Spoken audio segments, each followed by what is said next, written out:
Hey guys, what's going on? I hope you're all doing very well. So I want to show you guys the updated version for my Wolf Oracle. And as you guys know, I always like to start by showing my character sheet to you guys, so you can find whatever information you need. These are the attributes you're going to need for this build: life, energy, shield, and the spirit, the armor, and 80% of the armor also apply to elite damage. The amount of the armor we are gonna get in maps is higher than this. It's gonna be 84%, and the elite damage is gonna be 86% thanks to the passive skill we are getting in our tree. And I want to point out that this is the tankiest wolf we can find out there, so keep that in mind. And these are the other stats if you guys want to look at.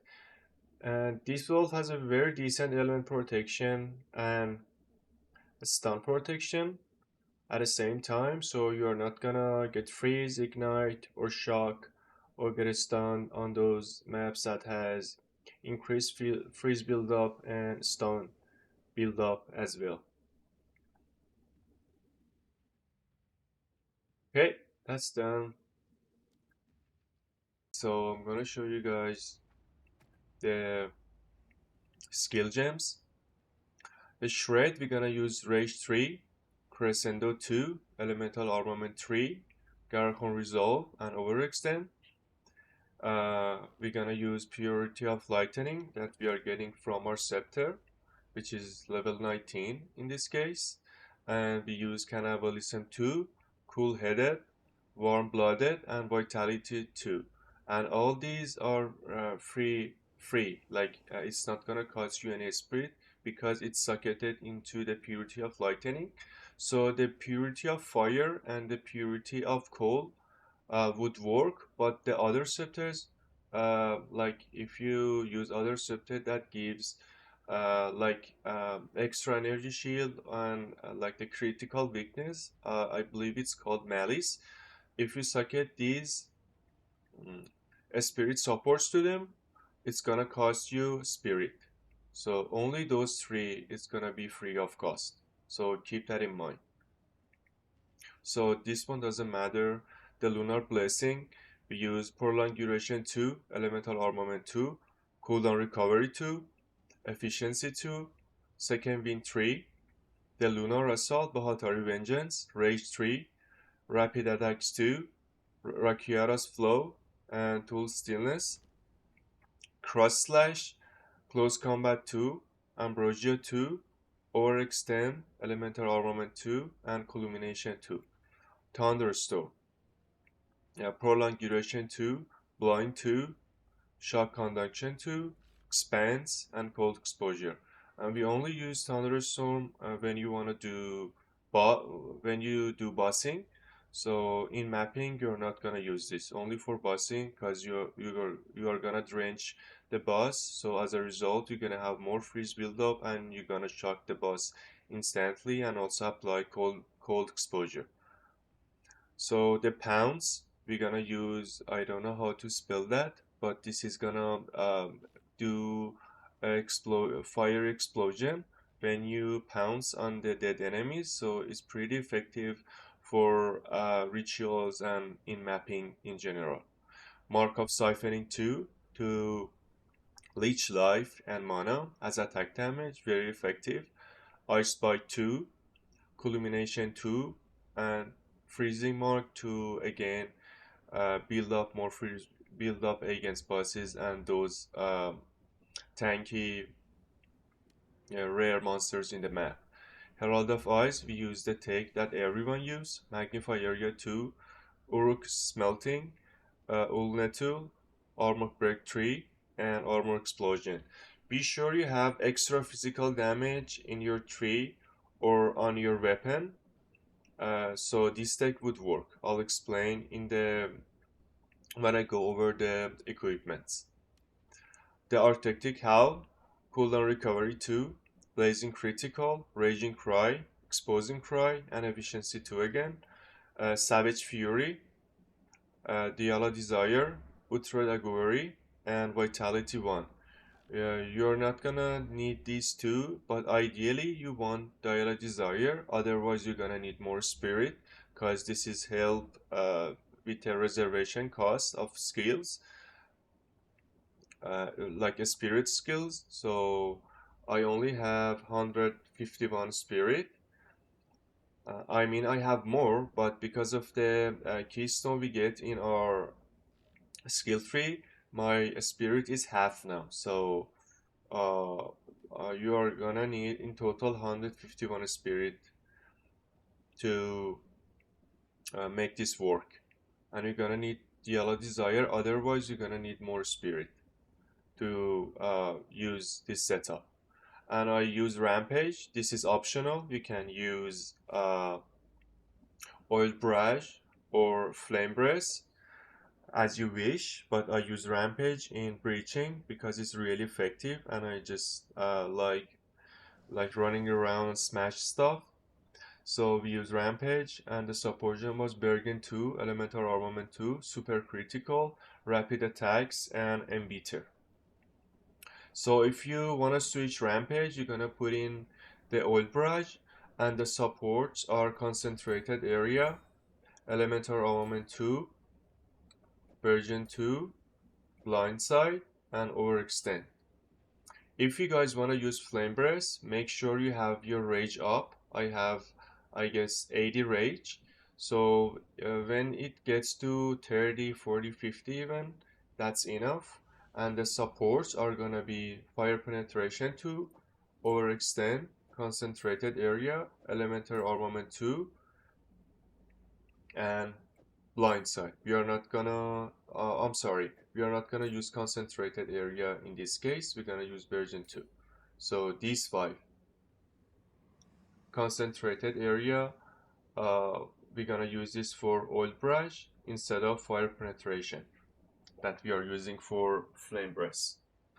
Yeah, so that's all the support gems, and I'm gonna quickly explain how you do mapping. So basically, you don't even need lunar blessing. You just go and kill everything with lunar assault and shred.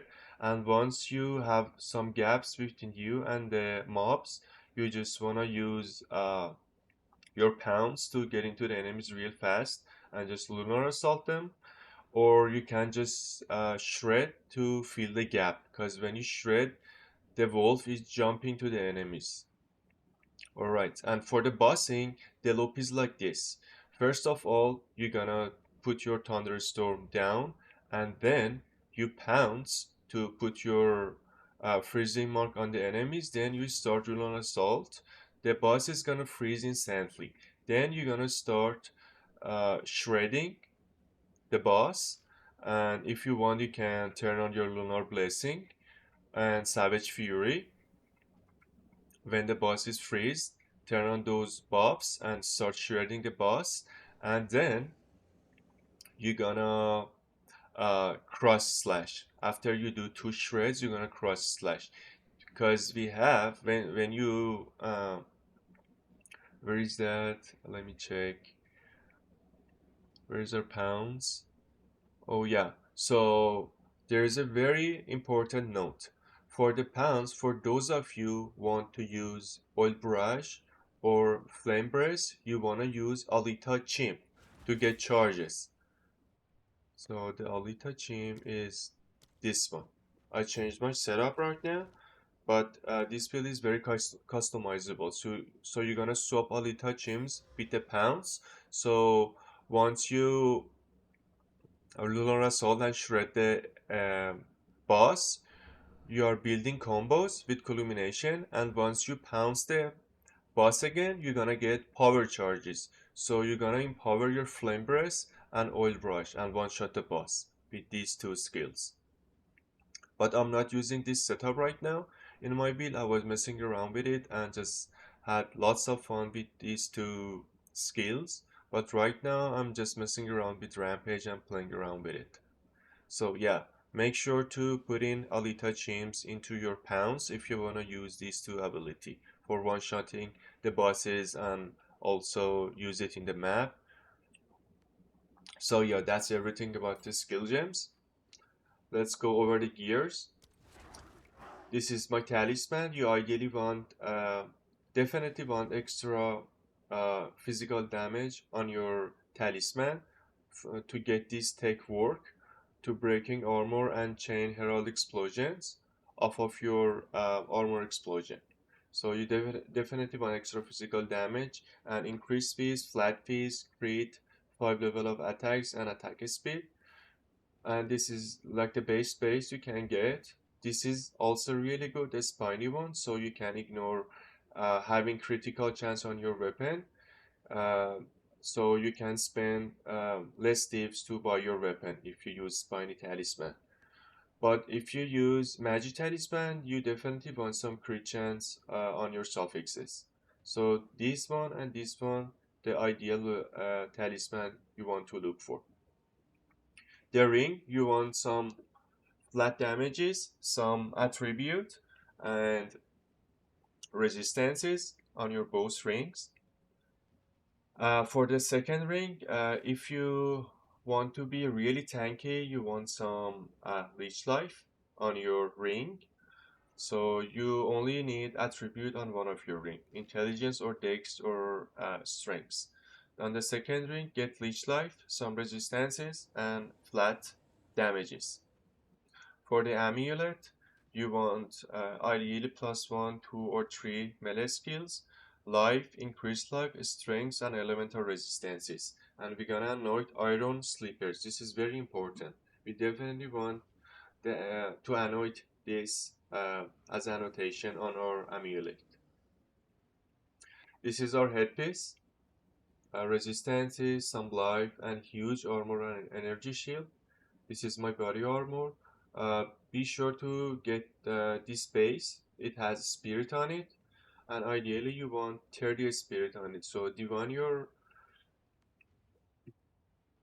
body armor to get 30 spirit on it, and some resistances, intelligence, life is very important, and huge armor and energy shield. Okay, so this is the scepter I use, and you definitely want 175 plus spirit on your scepter. That is the most important stat you gonna need on your scepter. Others just doesn't matter.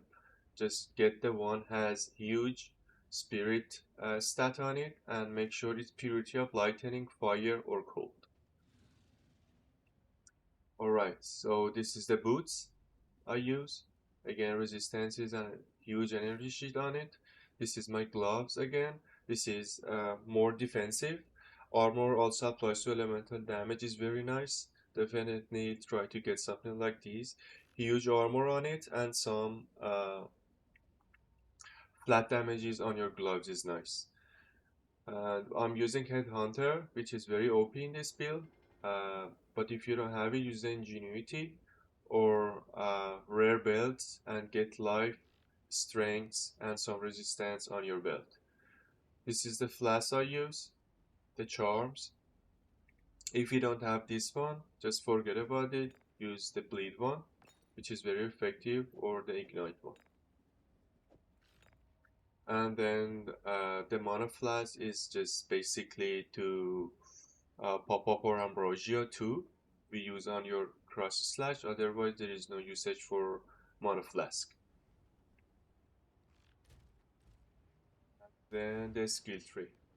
These are our ascendancy points we want to get. So with these we get 2 extra passive skill points. And when we get this and this, we can allocate these nodes without connecting to our tree once you get the keystone. Alright, so the rest is this one, this one, this one. And the start of the tree is very important. You definitely want to get all of these that I get like that, because we want to be tanky and at the same time we have a really high damage and one shot everything. I'll also you can find the PoE Ninja link in the description.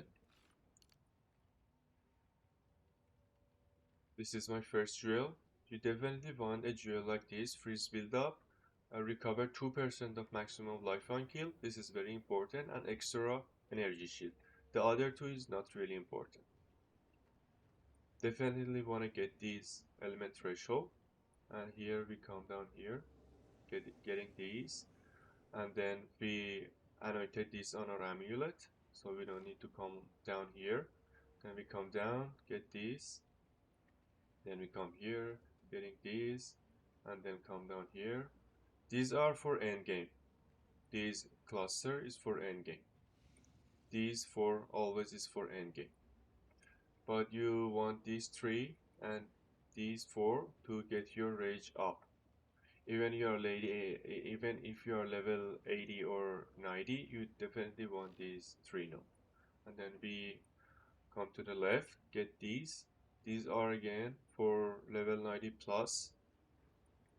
And then we get these keystone to get this one, this one, this one, and this one, and this. And then we come up here getting these area of effect nodes, which is very effective for our mapping. And then we come up here getting these. And in order to build Septon in your offhand, you have to get this keystone. But in result, you're gonna have 15% less spirit. That's why I said I have only 150 bond. Otherwise, in reality, I have 100 from campaign, 27 from my body armor, and 175 from my scepter. And then we come up here getting all these nodes. Then here, getting these. And then here, getting this keystone and get this, and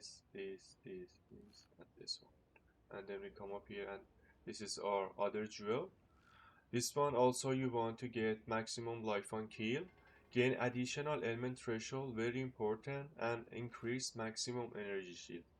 Be sure to have all these three on your second jewel.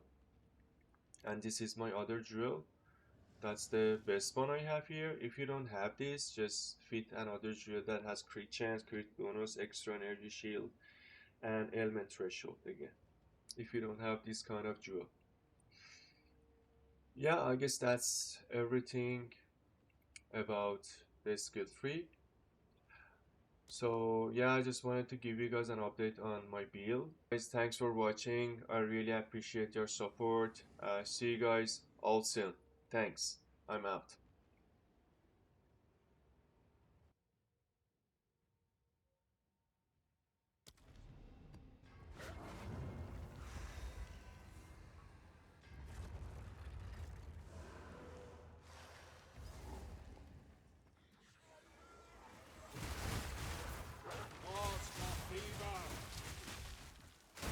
Balance restored.